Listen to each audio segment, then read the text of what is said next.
Hi friends, welcome to back my channel. Story in Hindi. पिंड किसको देना चाहिए। वक्रोलक नामक नगर में सूर्यप्रभ नाम का राजा राज करता था। उसकी कोई संतान न थी। उसी समय में एक दूसरी नगरी में धनपाल नाम का एक साहूकार रहता था। उसकी स्त्री का नाम हिरण्यवती था और उसकी धनवती नाम की एक पुत्री थी। जब धनवती बड़ी हुई तो धनपाल मर गया और उसके नाते रिश्तेदारों ने उसका धन ले लिया। हिरण्यवती अपनी लड़की को लेकर रात के समय नगर छोड़कर चल दी। रास्ते में उसे एक चोर सूली पर लटकता हुआ मिला। वह मरा नहीं था। उसने हिरण्यवती को देखकर अपना परिचय दिया और कहा, मैं तुम्हें 1000 अशर्फियां दूंगा। तुम अपनी लड़की का ब्याह मेरे साथ कर दो। हिरण्यवती ने कहा, तुम तो मरने वाले हो। चोर बोला, मेरे कोई पुत्र नहीं है और निपुते की परलोक में सदगति नहीं होती। अगर मेरी आज्ञा से और किसी से भी इसके पुत्र पैदा हो जाएगा तो मुझे सदगति मिल जाएगी। हिरण्यवती ने लोभ के वश होकर उसकी बात मान ली और धनवती का ब्याह उसके साथ कर दिया। चोर बोला, इस बड़ के पेड़ के नीचे अशर्फियां गड़ी हैं, सो ले लेना और मेरे प्राण निकलने पर मेरा क्रियाकर्म करके तुम अपनी बेटी के साथ अपने नगर में चली जाना। इतना कहकर चोर मर गया। हिरण्यवती ने जमीन खोदकर अशर्फियां निकाली, चोर का क्रियाकर्म किया और अपने नगर में लौट आई। उसी नगर में वसुदत्त नाम का एक गुरु था, जिसके मनस्वामी नाम का शिष्य था। वह शिष्य एक वेश्या से प्रेम करता था। वेश्या उससे 500 अशर्फियां मांगती थी। वह कहाँ से लाकर देता। संयोग से धनवती ने मनस्वामी को देखा और वह उसे चाहने लगी। उसने अपनी दासी को उसके पास भेजा। मनस्वामी ने कहा कि मुझे 500 अशर्फियां मिल जाए तो मैं एक रात धनवती के साथ रह सकता हूँ। हिरण्यवती राजी हो गई। उसने मनस्वामी को 500 अशर्फियां दे दी। बाद में धनवती के एक पुत्र उत्पन्न हुआ। उसी रात शिवाजी ने सपने में उन्हें दर्शन देकर कहा, तुम इस बालक को 1000 अशर्फियों के साथ राजा के महल के दरवाजे पर रखाओ। माँ बेटी ने ऐसा ही किया। उधर शिवाजी ने राजा को सपने में दर्शन देकर कहा, तुम्हारे द्वार पर किसी ने धन के साथ लड़का रख दिया है, उसे ग्रहण करो। राजा ने अपने नौकरों को भेजकर बालक और अशर्फियों को मंगा लिया। बालक का नाम उसने चंद्रप्रभ रखा। जब वह लड़का बड़ा हुआ तो उसे गद्दी सौंपकर राजा काशी चला गया और कुछ दिन बाद मर गया। पिता के ऋण से उऋण होने के लिए चंद्रप्रभ तीर्थ करने निकला। जब वह घूमते हुए गयाकूप पहुंचा और पिंडदान किया तो उसमें से 3 हाथ एक साथ निकले। चंद्रप्रभ ने चकित होकर ब्राह्मणों से पूछा कि किसको पिंड दूं। उन्होंने कहा, लोहे की कील वाला चोर का हाथ है, पवित्री वाला ब्राह्मण का है और अंगूठी वाला राजा का। आप तय करो कि किसको देना है। इतना कहकर बेताल बोला, राजन तुम बताओ कि उसे किसको पिंड देना चाहिए। राजा ने कहा, चोर को, क्योंकि उसी का वह पुत्र था। मनस्वामी उसका पिता इसलिए नहीं हो सकता कि वह तो एक रात के लिए पैसे से खरीदा हुआ था। राजा भी उसका पिता नहीं हो सकता, क्योंकि उसे बालक को पालने के लिए धन मिल गया था। इसलिए चोर ही पिंड का अधिकारी है। इतना सुनकर बेताल फिर पेड़ पर जा लटका और राजा को वहां जाकर उसे लाना पड़ा। रास्ते में फिर उसने एक कहानी सुनाई। वह बालक क्यों हंसा। चित्रकूट नगर में एक राजा रहता था। एक दिन वह शिकार खेलने जंगल में गया। घूमते घूमते वह रास्ता भूल गया और अकेला रह गया। थककर वह एक पेड़ की छाया में लेटा कि उसे एक ऋषि कन्या दिखाई दी। उसे देखकर राजा उस पर मोहित हो गया। थोड़ी देर में ऋषि स्वयं आ गए। ऋषि ने पूछा, तुम यहाँ कैसे आए हो। राजा ने कहा, मैं शिकार खेलने आया हूँ।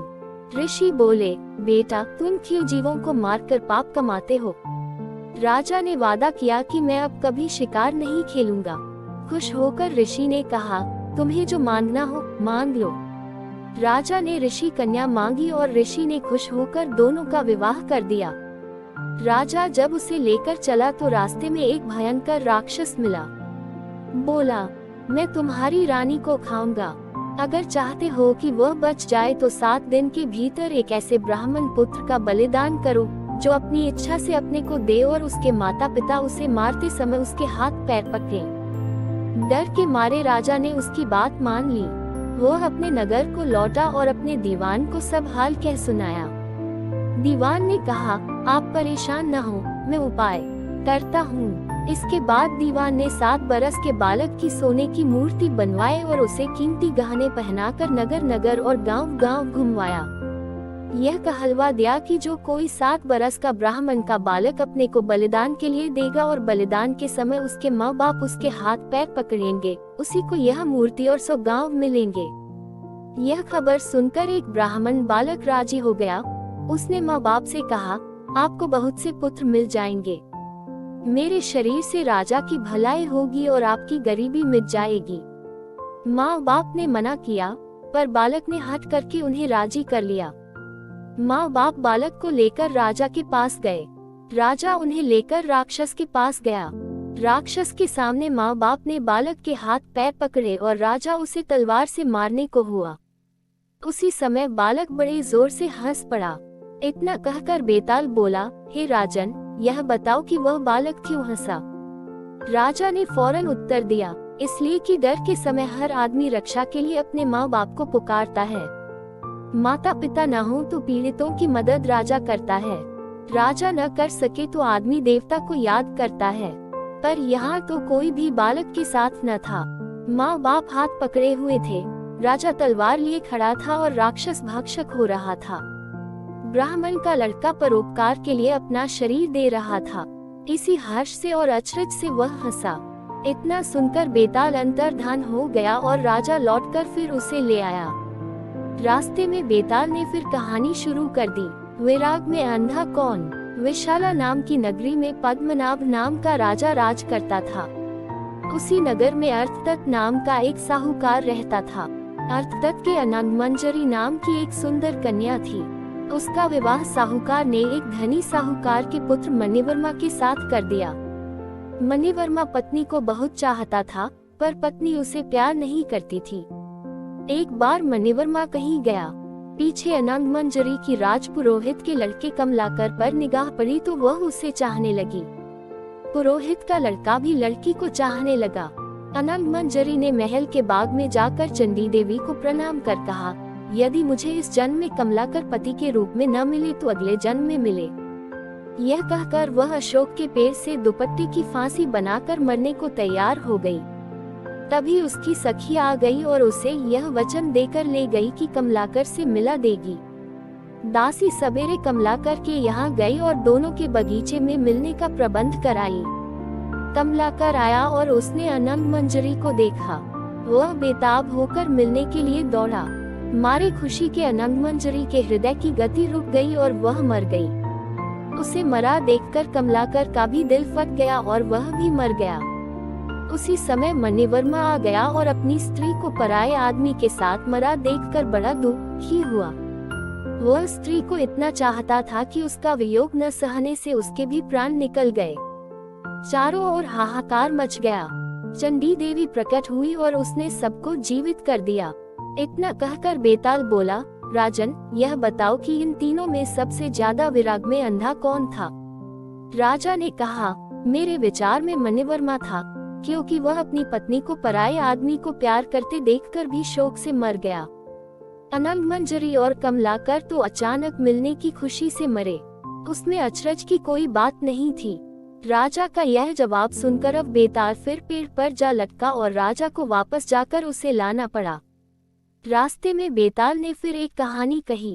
शेर बनाने का अपराध किसने किया। कुसुमपुर नगर में एक राजा राज्य करता था। उसके नगर में एक ब्राह्मण था जिसके 4 बेटे थे। लड़कों के सयाने होने पर ब्राह्मण मर गया और ब्राह्मणी उसके साथ सती हो गई। उनके रिश्तेदारों ने उनका धन छीन लिया। वे चारों भाई नाना के यहाँ चले गए, लेकिन कुछ दिन बाद वहाँ भी उनके साथ बुरा व्यवहार होने लगा। तब सबने मिलकर सोचा कि कोई विद्या सीखनी चाहिए। यह सोच करके चारों 4 दिशाओं में चल दिए। कुछ समय बाद वे विद्या सीख कर मिले। एक ने कहा, मैंने ऐसी विद्या सीखी है कि मैं मरे हुए प्राणी की हड्डियों पर मांस चढ़ा सकता हूँ। दूसरे ने कहा, मैं उसके खाल और बाल पैदा कर सकता हूँ। तीसरे ने कहा, मैं उसके सारे अंग बना सकता हूँ। चौथा बोला, मैं उसमें जान डाल सकता हूँ। फिर वे अपनी विद्या की परीक्षा लेने जंगल में गए। वहाँ उन्हें एक मरे शेर की हड्डियाँ मिली। उन्होंने उसे बिना पहचाने ही उठा लिया। एक ने मांस डाला, दूसरे ने खाल और बाल पैदा किए, तीसरे ने सारे अंग बनाए और चौथे ने उसमें प्राण डाल दिए। शेर जीवित हो उठा और सबको खा गया। यह कथा सुनाकर बेताल बोला, हे राजा, बताओ कि उन चारों में शेर बनाने का अपराध किसने किया। राजा ने कहा, जिसने प्राण डाले उसने, क्योंकि बाकी 3 को यह पता ही नहीं था कि वे शेर बना रहे हैं, इसलिए उनका कोई दोष नहीं है। यह सुनकर बेताल फिर पेड़ पर जा लटका। राजा जाकर फिर उसे लाया। रास्ते में बेताल ने एक नई कहानी सुनाई। Thanks for watching. Next part देखने के लिए हमारे चैनल को सब्सक्राइब कीजिए। वीडियो अच्छी लगी तो लाइक कमेंट शेयर जरूर कीजिए।